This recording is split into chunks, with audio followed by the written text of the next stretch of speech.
John Armstrong from JPL. John has been the leader of the effort to search for gravitational waves using Doppler tracking of spacecraft for a number of years. He's now also a major player in LISA as well. He's going to tell us today about the search for gravitational waves using Doppler tracking spacecraft in a very low frequency band. John. Thank you, Kip. Okay, so today, as Kip pointed out, and he safely got back to his chair, which is good, I'm going to talk about low-frequency experiments using Doppler tracking. And whenever I give these sorts of talks, I feel constrained to put an outline up. So the outline looks sort of like this. I'm going to talk a little bit about the Doppler method, signal and noise transfer functions. I'm going to not talk much about experiments to date. Because some of that stuff is published and because one can get caught up in details. I'm going to then spend a fair amount of time talking about the Cassini experiment itself, the most recent experiment, which is also the most sensitive, which data were taken about 4 or 5 months ago, and sort of a quick look analysis of those data and what they're going to tell us about the ultimate sensitivity. And then I'm going to conclude really about how one might be able to do better with Doppler tracking and what the ultimate limits of Doppler tracking might be. I have a tendency in these sorts of talks to slip into statements like we did this or we think that, and this is who we are. John Anderson, Bruno Bertotti, Frank Estabrook, Ron Hellings, Luciano Yes, Massimo Tinto, Hugo Wahlquist, and really hundreds of engineers and project people at JPL who've really contributed to making this capability possible. The other thing that I do in these things is I lapse into jargon, so I apologize in advance, but here's the jargon. When I say DSN, I mean the Deep Space Network, which is a collection of radio tracking antennas around the world. S-band is a radio frequency of about 2.3 gigahertz. For example, Galileo has that link. X-band is about 8.4 gigahertz. Mars Observer and Mars Global Surveyor were X-band experiments. Ka-band is about 32 gigahertz, about a centimeter wavelength. Cassini has that capability. The fundamental figure of merit here, or the fundamental thing we're trying to get at, is y of t, which is the time series of fractional frequency fluctuations. So delta f over f is what we're measuring. It has an associated power spectrum, S sub y, and of course, because phase is the integral of frequency, there's an associated phase power spectrum too. To decide whether a time series or an oscillator is any good or not, you can characterize that through a statistic called Allen variance, which is defined here. It's the structure function of locally.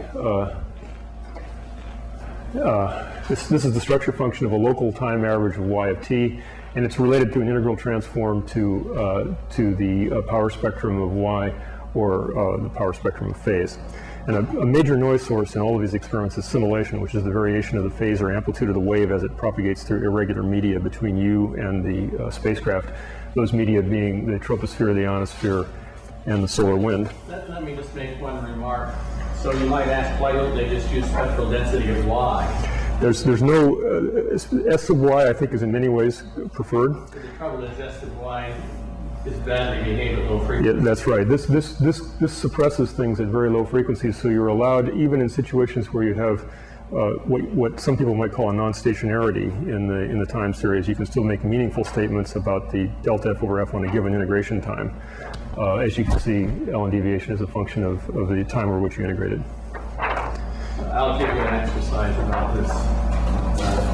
Okay. Finally, when I say clock, I really mean a precision frequency standard. The uplink and the downlink are the radio links from the ground to the spacecraft, or from the spacecraft back down to the ground. And DSS stands for Deep Space Station, and it's followed by a number. For example, DSS 25 is the premier 34-meter beam wave guide at Goldstone, California.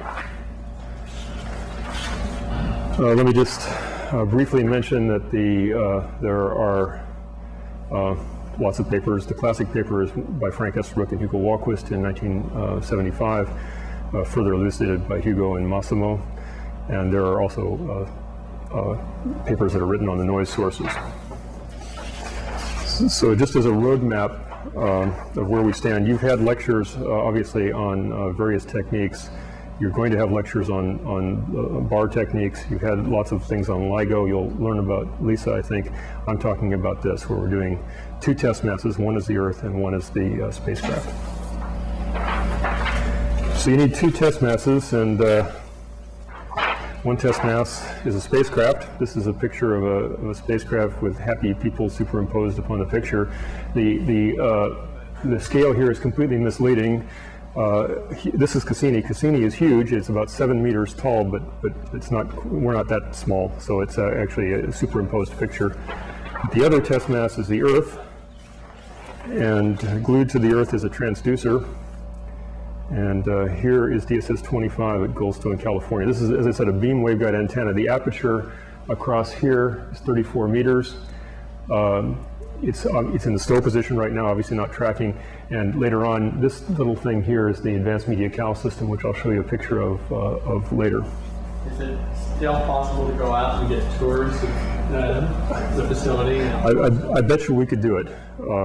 They're tighter with the rules than they used to be, but I bet you we could do it if you wanted to. There's been interest by other folks too, and if I'm a sucker for big antennas, but they are physically impressive. It takes a day, yeah. People want to take a day and do it. We can put together a group. Yeah, no, it really, especially the beam, as an advertisement for this antenna was upgraded for the Cassini experiment, and there's a labyrinth of equipment there that Massimo Tinto was the system engineer for, and it's really quite ingenious, these things that were done there. It's really neat. And now there are people that like to ride with us with the NASA airplane. Yeah, that's a better way to do it. That way, otherwise it really does take sort of 4 in the morning until 6 at night to get out there. So the fundamental idea, which is elucidated more carefully by Estabrook and Wahlquist, is this. You have the Earth transmitting microwave photons up to the spacecraft and then coherently transponded back down. So that means that the phase is preserved as you go through the transponder on the spacecraft. If there were no noise or everything was nice, and you plotted the delta nu over nu, delta, which is the change in which is the difference between the transmitted frequency and the received frequency as a function of time. If everything were perfect, there were no motion, you would get a flat line. If, however, there were a gravity wave here that was incident on the system, three things happen. First, the gravity wave hits the Earth and it shakes it a little bit, and that causes the deep space station to move with respect to the incoming photons, and so you get a Doppler shift. So you see an immediate effect here. A little later, the wave is propagated and hits the spacecraft, and you see that effect transponded back to the Earth over here in a geometry-dependent way. It depends on theta, which is the angle between the direction of propagation of the wave and the Earth spacecraft line, and it also depends on L, which is the one-way light time between the Earth and the spacecraft. And finally, this original perturbation here is transponded one two-way light time later, 2L over C, at the Earth. And so you get this characteristic 3-pulse response. And the reason it has to be described this way is because, unlike other detectors, the Earth spacecraft distance is large compared to the wavelength. What is the last one? The last pulse is if the spacecraft, when the pulse hit the Earth, it shook the Earth, which means that the photons that were being transmitted at that time were say red or blue shifted. They go up to the spacecraft, they're coherently transponded back down to the spacecraft, and then when you compare the inbound frequency with your frequency standard, you see this pulse echoed one two-way light time later. So these two are always one two-way light time apart. This middle pulse depends upon the direction of the wave came from. The areas, the sum of the 3 pulses has to add to 0, and the relative heights depend upon theta. So the fact that they all have to add to 0 puts a low frequency limit on the system. That is to say, when the pulses begin to overlap, you begin to lose sensitivity, and roughly speaking, at 1 over the one-way light time, you lose sensitivity, although that's not a strict statement. And then similarly, at high frequencies, you have to integrate long enough to get the noise down so that the fuzz here is is smaller than you might want to see the wave, and so therefore that sets the high frequency limit. And loosely speaking, that's somewhere between 1 and 100 seconds or so. So the bandpass is sort of between 10 to the minus 4 hertz and 10 to the minus 1 hertz or something like that. And in terms of sensitivity, you're probably used to seeing very small numbers, but our numbers are small, but not nearly that small. We're shooting in the Cassini experiment for 3 times 10 to the minus 15 for burst waves, and about 5 or so times 10 to the minus 17 for periodic waves. So in the low frequency limit, when these start to overlap, it's very much like LIGO. Exactly. Except that LIGO measures phase, so you do a time integral of the overlap signal, and you've got just the LIGO signal. Right. But unlike LIGO, oftentimes the Earth spacecraft separation is huge compared to the wavelength. What happens to noise that you have in the system? Like, I don't know, like just you have little earthquakes, or maybe the refractive index of the atmosphere changes and Very good. Thank you for that view graph. The next view graph talks about that. Okay, so the problem, that's the signal. The 3 pulses is the signal, but there are various disturbances in the link caused by noise. So what are plotted here are 4 space-time diagrams with space running vertically and time running horizontally, showing the effect of various perturbations in the link as they map to the Doppler observable. So for example, the clock, the precision frequency standard is excellent, but it's not perfect. So if it has a little glitch in the clock, which is idealized here by this little glitch, then that means that You have a clock only on the Earth? that is correct. I should comment that this is a non-interferometric technique. We can't use 2 arms to cancel the phase fluctuations or frequency fluctuations of the clock or the laser in the case of LISA. So it is fundamental that the frequency and timing system, the clock, be good, because we can't do any better than that. The coherence is maintained through the clock. And these clocks really are wonderful. The DSN is state-of-the-art stuff, but they're not perfect. So if there's a little glitch, it causes you to have an apparent Doppler shift right now, because you're looking at the difference between the glitched frequency and the frequency that's coming down from the spacecraft. So you see an effect immediately. But that glitch is also transmitted up to the spacecraft and back down, so you see it with the opposite sense 1 two-way light time later. So the transfer function of a clock glitch is an anti-correlated pair of delta functions separated by the 2-way light time. So you would convolve the clock time series with this kind of a temporal transfer function, and that would give you what you see in the Doppler observable. Plasma is a big problem for previous generation experiments. The Earth's ionosphere and the solar wind are dispersive. They're irregular. When the wave propagates through, the phase is advanced and retarded. And depending upon where that little plasma blob is, photons that are going through it, going up and going down, see the same phase shift. And when the smoke clears, you see a pair of positively correlated delta functions, whose spacing would be the 2-way light time if it were the ionosphere, or a little less than the 2-way light time if it's something in the solar wind. But the same sense of correlation. If there were an earthquake, then, or a microseismic activity, or more, unfortunately, more realistically, these dishes are macroscopic objects, 34-meter antennas, and they sag when the elevation changes, and they crinkle a little bit, and the phase path through the antenna changes. So if you get an antenna mechanical event, that is positively correlated at the 2-way light time. Similarly, although not shown on this diagram, but the transfer function for troposphere is exactly the same. So that from the point of view of transfer functions, you can't tell the difference between an antenna mechanical event or a tropospheric event, and that's part of the reason why we do independent tropospheric monitoring. Tropospheric event, that would be something like waves and clouds. It turns out that at microwave frequencies, there's a huge effect due to the dry troposphere, about 2 meters at vertical, 2-meter path delay at the vertical. But the dry component of the troposphere is pretty much in hydrostatic equilibrium, which means that by making measurements of barometric pressure and then mapping them according to some reasonable mapping function, you can infer with reasonable accuracy the path delay in the line of sight that your antenna is actually pointing.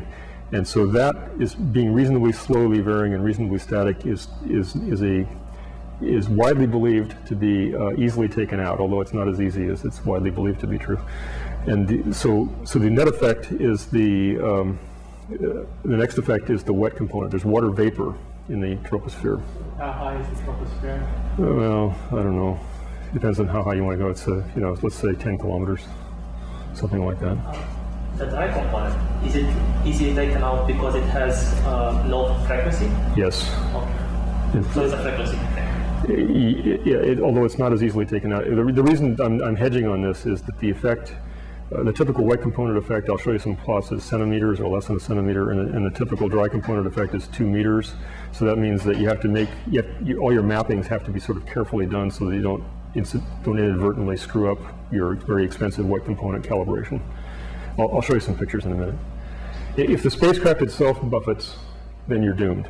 You can't really tell. It's just if it's just bouncing around because the fuel is sloshing in the thing or because they're articulating booms and stuff like that, you're doomed. And so you have to ask for a quiet spacecraft. And then of course this is a diagrammatic way of seeing how the 3 pulses come in for a gravity wave. So the spacecraft will be quiet if the gadget are turned off. well, it turns out that there's quiet and there's quiet. We're trying to measure sort of velocities at less than 1 micron per second. And the spacecraft guys, so the phase, you don't want the phase center of the antenna on the spacecraft to be wandering around by average over 1,000 seconds. You don't want it to be wandering around by a micron. And so the fuel in the tanks is not completely damped. It sloshes a little bit, and so the center of mass is moving around a little bit. And there are instruments on the spacecraft. We're hitchhikers on the spacecraft. There are instruments on the spacecraft which would like to articulate, which also moves the center of mass. And due to some very clever analysis by the Cassini attitude and control system folks, they were able to show by measurement that the contribution to the Allen variance, Allen deviation due to the spacecraft motion was of order 2 × 10⁻16 on 1,000-second integration time. So we're okay with this for Cassini. It's a secondary noise source, but it's a fundamental noise source. So if we were going to do something significantly better than Cassini, we would have to, I think, address that. So your spacecrafts are not just dry and you still... No, for example, the Cassini, when it was launched, was about 12,000 pounds, much of which was fuel. That brings me to this view graph. And that is that Alan Lee and his colleagues of the attitude and control system were able to demonstrate using actual data that the contribution to the Allen deviation was of order 2 × 10⁻16, which is much less than their requirements. So that's really very optimistic, a very happy situation. Okay, so I'm going to run quickly through discussion of the noise sources. As I mentioned, the frequency standard noise is fundamental.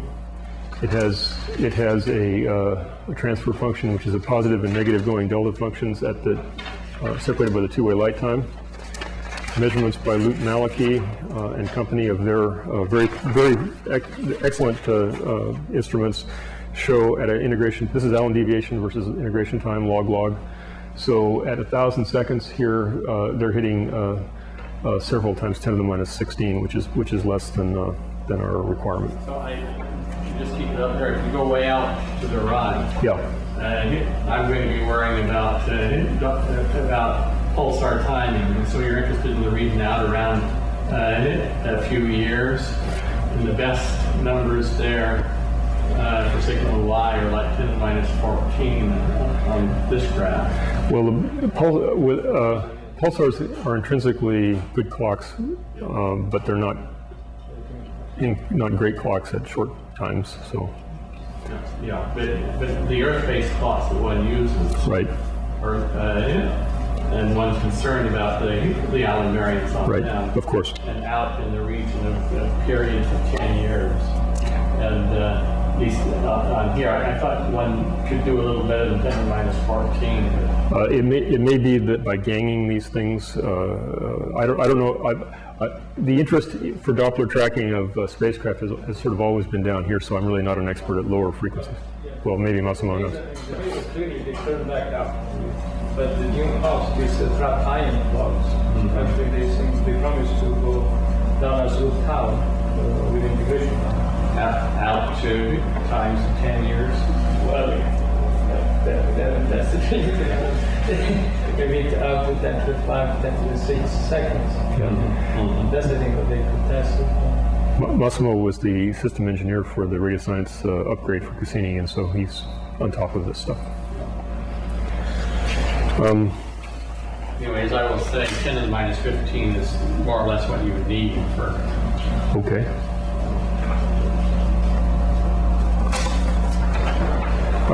The other, until recently, plasma scintillation noise was the main problem, and that was because the solar wind and the ionosphere are irregular, and their density fluctuations scale like wavelength squared. So you win big by going to small wavelengths. Plasma scintillation is dominant for S-band, but a secondary noise source for the Ka band.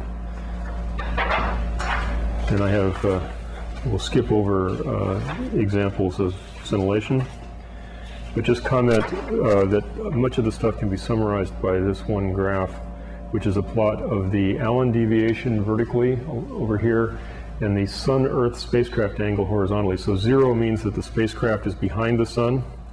So you're looking, 180 means it's in the anti-solar direction. We like to observe at the 180 point because these are measured S-band plasma scintillation. If you then take those data and move to X-band, they scale to here, and to K-band, they scale to here. Going from this graph, which is plasma dominated, to X-band, which is a mixture of plasma and troposphere dominated, to Ka band, which is completely troposphere dominated, is something that's gone. That's from Galileo to Mars Observer to Cassini. And so the main problem is to take full advantage of the Ka band plasma suppression. You need to work on the troposphere, and I'll show you a little bit more about that.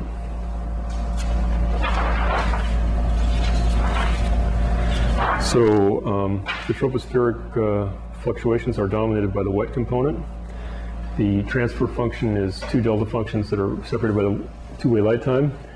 Various independent measurements of the effect have been done using water vapor radiometers by Steve Keim and his colleagues, and there was a very influential set of observations by the late George Resch done at the VLA about 15 years ago, which showed that this was all possible to do this. I will show you Cassini-era data which will allow us to calibrate out those fluctuations. I should just comment that there's a notion, I showed power spectra earlier. Power spectrum, real data sets often are non-stationary. That is to say that the statistics of the time series are not time shift invariant, and they can go up and down. And the Earth's troposphere is non-stationary at the level goes up and down by a factor of 10. So it's not quite as clean as one might hope. Here's a plot of the project manager standing in front of one of the advanced media cal systems. Here to here is, I think, about at 1.2 meters or so. The electronics are up here. These things are in the foreground of that picture of DSS 25 I showed you earlier, and they track in the same direction. So as DSS 25 tracks across the sky, they track the same volume of air. And observations made by George Resch and his colleagues comparing these water vapor radiometers with a connected element interferometer, which also was sensitive to the phase fluctuations in the atmosphere. It's hard to see on this graph because they're so good, but there are two curves here that map each other very well. And this gives me, although the path length corrections have not yet been applied to the Cassini data, it gives me high confidence that we're going to do well when that happens. And just to reiterate the question about 2 meters vertically, you can see that here to here, this is a centimeter, so it's a pretty small effect.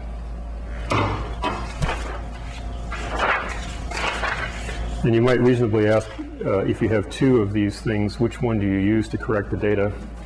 And the happy answer is it doesn't matter, because the two are very highly correlated.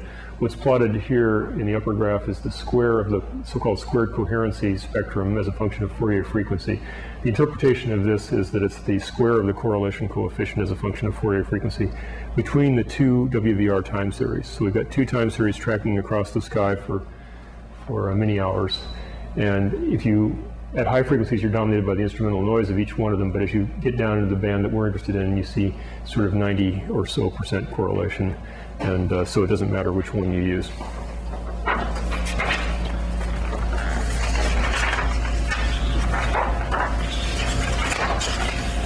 Okay, a potential problem is antenna mechanical noise. As I said, these are macroscopic objects, and in fact, if you go out to Goldstone sometime, you may initially think that it's impossible to measure velocities at the micron per second using something that's as big as this thing and moving across, physical motion of this thing. But in fact, the averaging over the aperture and the precision engineering which goes into it actually does make this possible. And differential measurements made by Tom Matoshi and Manuel Franco, looking at antenna mechanical noise, place it at about 10 to the minus 15, but that was under a very controlled situation where they were doing a controlled test. Measurements under operational conditions are 100% correlated with tropospheric scintillation at X-band, and so they only produce poor upper limits. But we do see large infrequent events that are almost certainly antenna mechanical. Here's a plot of what's plotted vertically is the an intermediate frequency of an intermediate file. So this is the Doppler frequency vertically and time horizontally. These are 10 seconds averages, so they're pretty ratty. But you see this monster event, which is echoed exactly one two-way light time later, which is almost certainly due to, because it's hard to imagine, I mean, it could be troposphere, but it's hard to imagine a little wedge of refractive index that's only 20 seconds wide going over the antenna. So it's almost certainly the subreflector glitching or the antenna going like that, stuff like that. And these are unfortunately observed. How large a motion would be required to capture that? I don't know offhand. It was so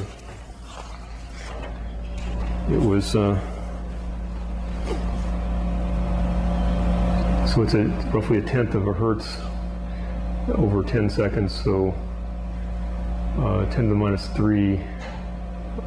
Well, if I do it in real time, I'll screw up, but it's a big effect. We could also ask the question, what about the electronics? The electronics, it turns out, are perfect almost. This is a controlled test of all the other things that I haven't talked about, and they come in at 1,000 seconds at about 2 times 10 to the minus 16. So the electronics are really very good indeed.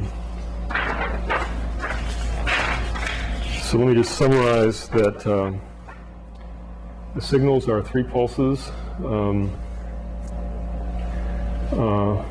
The 3 pulse depends upon the direction of the source, and it depends on the two-way light time to the spacecraft.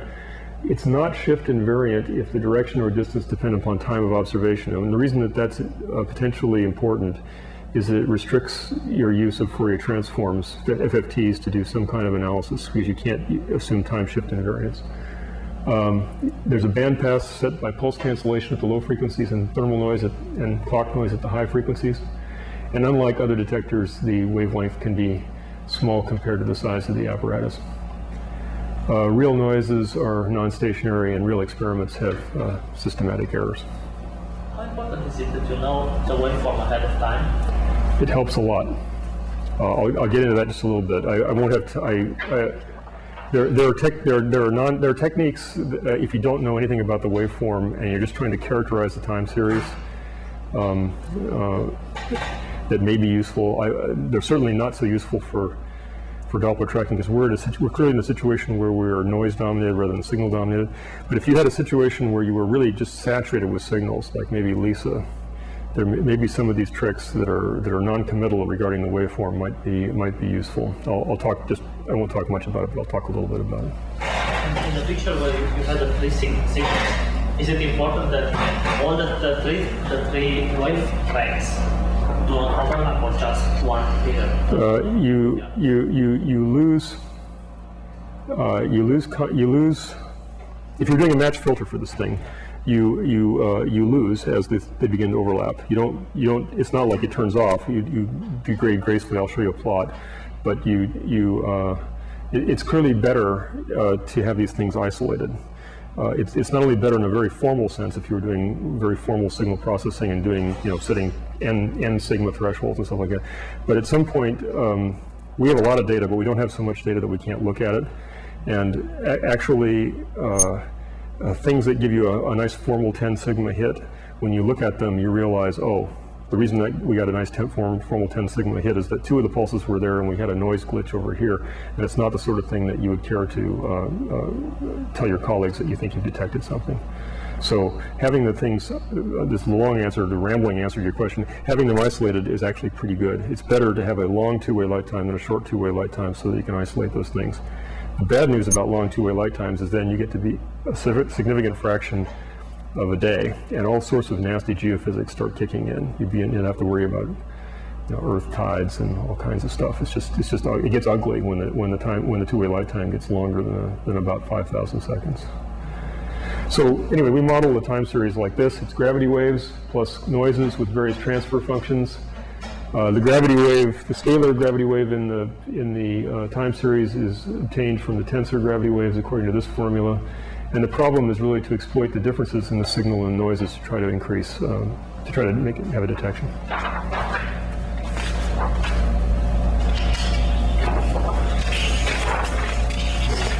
Okay, so observations to date. There's been about, I think I counted as about 160 hours or so of data taken prior to the recent Cassini experiment. Ron Hellings was the first to do a systematic observation for gravity waves using Doppler tracking. He had a few passes on Voyager looking for bursts. John Anderson and colleagues were able to show in 1981, based on observations made in 1981, that there were no gravity waves from Jaminga that were, at that time there was a putative excitation of a solar oscillation from Jaminga, and we were able to observationally exclude that. Frank Estabrook, Hugo Wahlquist, and I looked for periodic waves. John Anderson and colleagues looked for chirps. Bruno Bertati looked for chirps and sine waves. There was an experiment done in 1993 between Mars Observer Galileo and Ulysses, the only low-frequency coincidence experiment that's ever been done, and maybe the only one that will be done. Frank Estabrook and colleagues had 2 long 40-day observation periods, which were unfortunately limited by the fact that the Galileo antenna did not open, so that meant that the observations were done on the low gain at S-band, and so the sensitivity was more than an order of magnitude less than what it would have been had the antenna opened. Similarly, we have data on Mars Observer. And we took data at the end here in the last 10 minutes. I'll talk a little bit about data taken in Cassini last winter. But rather than talk about results from those experiments, I'm just going to comment that the way that I think about this, at least, is that you can imagine you have a phase space of frequency and time. Some sources sit in this phase space differently than others. For example, a sinusoid is a constant frequency, but it's there for all time. So an appropriate basis function for looking for that might be Fourier transforms, where you isolate, you slice it in terms of frequencies along this axis, and you maybe hit this waveform. If you have a burst, though, it might be localized in time, but have finite bandwidth. So you might want to do that a little differently, either through wavelet transforms or through match filtering. Linear chirps or nonlinear chirps go across this phase space in different ways. So this is just one way of thinking about how you might want to process the data to isolate certain signals. I don't think I've actually shown you a time series of what. Well, I guess I did. But anyway, here's the upper plot. Here is a plot from Mars Observer, 2 hours across here. This is not a particularly good day. Two-way light time is here. And these are various representations of the original waveform doing what the experts would call subband, there's a word for it, subband blocking or something like that. Basically what you do is you do a wavelet transform and then you block out the higher frequency wavelets and reconstruct the time series. And in this particular case, we're seeing a situation where we see a strong autocorrelation at the two-way light time. So most of this stuff up here is tropospheric and certainly has the wrong signature for gravity waves. If you were to look for sine waves in those data, it would be appropriate to do a Fourier transform and square. In the absence of a signal, the probability density function for the power spectrum is exponential, and in the presence of the signal, it's Rice squared. And since each Fourier bin is approximately independent, then the joint PDF for the entire data set is just equal to the product of the individual PDFs.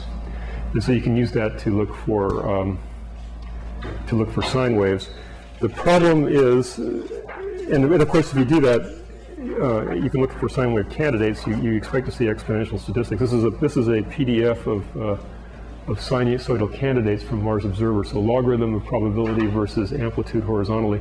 So the noise only curve, you expect to be a straight line on this curve, and this fits the data very accurately, unfortunately. The real situation is a little more complicated, however, because, and we don't do this except for to find candidates. And the reason for that is that the two-way light time changes with time, and the Earth spacecraft direction with respect to the celestial sphere changes with time over the 20 days of the experiment. So you get modulation whether you like it or not. So initial sine wave would look like this, a 10 to the minus 2 hertz sine wave. If it were coming from right ascension of 0 hours and declination of minus 69 degrees, would split into something that looks like this. So you lose S and R if you just do the naive Fourier transform square and look for sine waves. That's the wrong way to do it. It's not so bad right here at these frequencies, but if you go to higher frequencies, it can even look like this. You can get terrible line splitting. This is for the geometry of Galileo in 1994 for a source from the galactic center. The upper here envelope is the envelope of the sine wave when you pass it through the time-dependent 3-pulse response, and you get this terrible splitting, and you can easily lose 10 dB compared to if you do naive Fourier transform and square versus Natch filtering. Similarly, you can look for chirps, and we've had a couple of nice false alarms with chirps, which turned out to be associated with ground system. One of the nice things about tracking around the network is that you can observe with different sets of equipment, and so you can then take your time series and decompose it, rejecting, say, all of the data from Canberra or all the data from Madrid, and then reanalyze it and see if you get the same answer. And in the case, sometimes you don't get the same answer, and it turns out to be instrumental effects that was associated with one system, with one ground system only.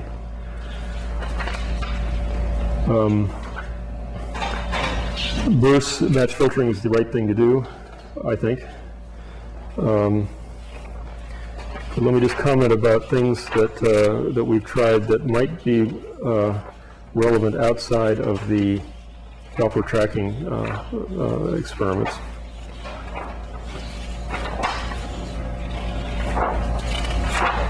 You can see I prepared a little more than I should have. So I mentioned a little bit about wavelets. That's a time-frequency localization procedure, for which there exists, for example, in Bill Press's book, there's a nice treatment about wavelet transforms.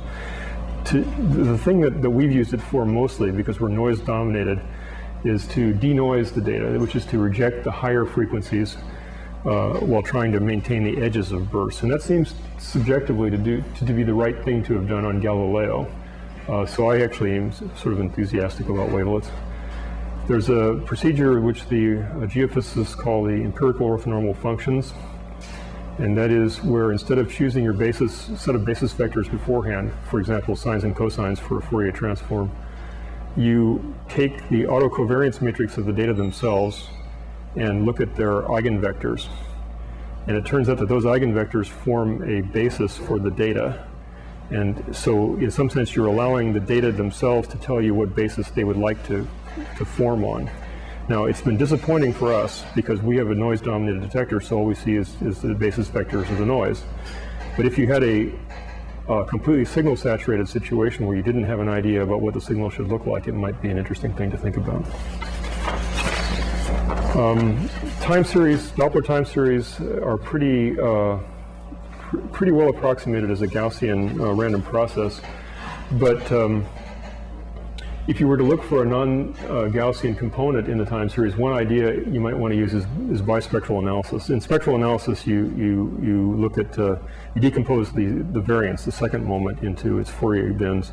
In bispectral analysis, you decompose the third moment, the skewness, the statistically third moment of the time series, into three waves which interact, having the sum of their frequencies be 0. The classic reference here is Hasselman, Monk, and McDonald from about 1960. This procedure has been periodically rediscovered by astronomers, engineers, geophysicists, space physicists about every 10 years. And so we're about due for another renaissance with bispectral analysis. The problem with it for us, for Doppler tracking at least, is that it's hard to estimate this well. You need to integrate a long time to reduce the estimation error statistics of the bispectra to points where they become interesting. And the time series are not stationary over very long time periods. Maybe they're only stationary over a day or a fraction of a day because of the troposphere. And so you have this conundrum that you can't integrate long enough to be interesting because this time series changes its statistics over that time period. Finally, if you're trying to find a spectral line in a time series that has a continuum, there is a very clever technique pioneered by Thompson and colleagues at the Bell Labs called multi-taper spectral analysis. This is a scheme whereby you don't, the ordinary thing you do, what one might do is just multiply the data set by 0 where you don't have any data and 1 where you have data, and that gives you the window function. Which is in this case sine x over x. But you don't have to do it that way. You can use different weights of the data and combine them in such a way as to optimally, I think, decompose the data into a smooth continuum in lines. There's Thompson and Lanzarote and colleagues got some notoriety because they claimed that by doing that on KeV electrons observed in the solar wind, that the solar wind is not very turbulent, it's mostly deterministic. And this is, I think, controversial. But the technique is a neat idea, and it gives the same answer in tests with the conventional way of doing it down to about 7 sigma. When you get very close to threshold, then you get differences between the conventional way and this way. So if you're making very close calls on the data, you might want to use this technique. The bad news is that I'm not aware of any theory of data gaps, and real experiments have data gaps, and so you have to deal with that somehow. So I'm going to finish up here with just a little discussion about the Cassini experiment. Cassini was launched in 1997. You can go after 2. Yeah, but I'm going to shoot for 2 because otherwise I'll just geese on. You know, my wife last night when I was saying that what I was going to talk about, she warned me that I was geezing. So I'm going to cut that off because I'm just trying to stick with the facts. This is a Titan 4 Centaur launch. This was serial number 2 of this launch vehicle. Serial number 1 was a DoD launch, which I don't know anything about, but had it failed, Cassini would not have gone on schedule. The spacecraft is heavy. It's about 12,000 pounds, including propellant, and so as a consequence, it went on Venus, Earth, Jupiter gravity assist. So after launch, it whizzed around the solar system getting gravity assist from Venus and Earth, whizzed by Jupiter, and right now we're in transit between Jupiter and Saturn, and this is where we're going to get an opportunity to take 3 data sets, each 40 days long, one of which was taken last winter. After the spacecraft was launched, I should comment that as all previous experiments, we are purely hitchhikers. I mean, these spacecraft were launched for the main benefit of the planetary community, obviously. And we are beneficiaries of the capability and along for the ride. This time, though, because of a collaboration between NASA and the Italian Space Agency, we have special purpose hardware on board called the CAT, K-A-T, Ka-band translator, which allows this spacecraft only to coherently transpond Ka-band from the ground back to the Earth, thereby getting around the plasma problem. NASA brought to the table an investment in the ground system, and the Italians brought the Ka-band translator. Well, the Ka-band translator was not turned on until some time after launch, about 2 years after launch. And happily, there was much joy in the control room when this signal was observed in 1999, showing that the CAT was working. And then we made a big mistake and we turned it off. That, in retrospect, that was a really dumb thing to have done because it introduced problems which caused about 8 months of debugging. But that's a story for another time. Not a debug. Yeah, we didn't know at the time when we switched it off. Go ahead, yeah. We did, no, we didn't know, but in retrospect, it was dumb. Yeah, we should have. It was an engineering knowledge. It was not a engineering knowledge, but as a better performance in the flight, for some big reason, we nerds. So we tested in 99 and we will switch it off because that was the standard pricing. That's the way to go. And then we will switch on again. They said giving us bugs and problems. It wouldn't lock, or if you would lock, then it would lose lock. Yeah, it was a difficult time. It was about 8 months there where it was difficult. But eventually, we understood how it was. There is a model. Reality, yes. There is a model for why it behaves the way it does, and it's actually the story is almost a sociology story. I mean, it's about big teams and how they process the same data and what conclusions they reach. But anyway, it turned out that it was okay, so it worked out fine. The Cassini experiment was a 40-day track, starting November 26, 2001, and ending the 4th of January.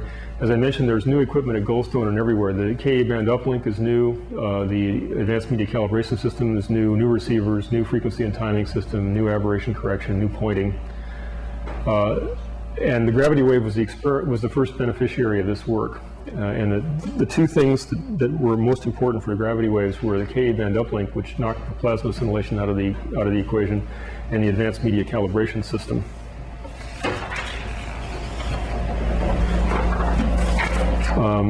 And as I mentioned, the two-way Ka-band was supported on the spacecraft by ASI, Italian Space Agency supported hardware, the CAT, and by DSS-25 on the ground.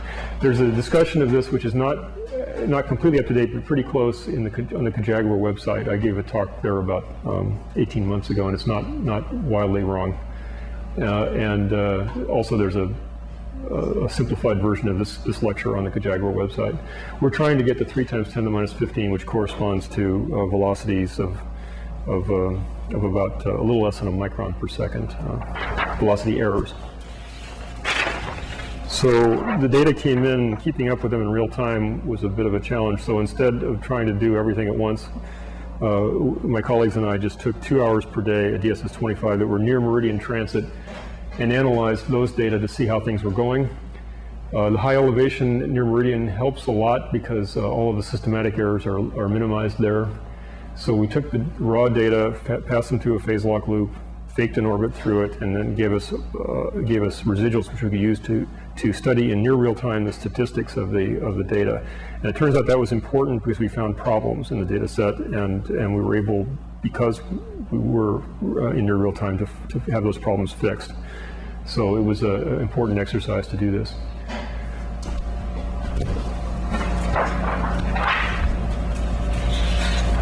So let me just jump to the bottom line, and then I'll talk a little bit about the details. This is a plot of data quality based on the quick look as a function of time. So what's plotted horizontally is on a logarithmic scale is the Allen deviation at 1,000 seconds versus time in the experiment, 40 days across here. Before the experiment started, this was the Mars Global Surveyor level. This is the previous best. This was my guess as to what the troposphere was going to do without correction, and this was my hope about what the Ka-band system would knock the plasma down to or below that number. So the red dots are the effective plasma. It turns out there's enough links here. We have an X up, X down, X up, Ka coherent with that X up, and we have a K up and K down coherent together. So you have enough information there to solve separately for the plasma and for, well, you can solve for the plasma on the up and down link and figure it out. So that's what you got here. This is the two-way plasma, and the goal was to get it below this line, and it did. The goal of the experiment is where this dot is. The green dots are the 2 hours worth of data near meridian transit with no corrections applied. So, and the stars are the meridian, or the horizon to horizon Allen deviation from the advanced media cal system. So the one thing to notice is first, we're well below the previous best already, maybe a factor of 4 or 5, without applying corrections. And that this average thing here was not too wildly wrong because this is what we've actually observed, these stars. The it was raining here, so we had some problems. These data are not going to be very high quality.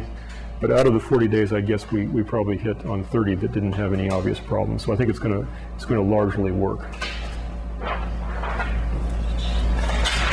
So there are a zillion little anomalies in the data that you can look at, which show neat examples of these transfer functions, which I showed you before. And I'd be happy to talk to anybody afterwards. But they're perhaps details from the point of view of, if you don't, unless you're a Doppler tracker, these are not particularly interesting. Just change this. Of course.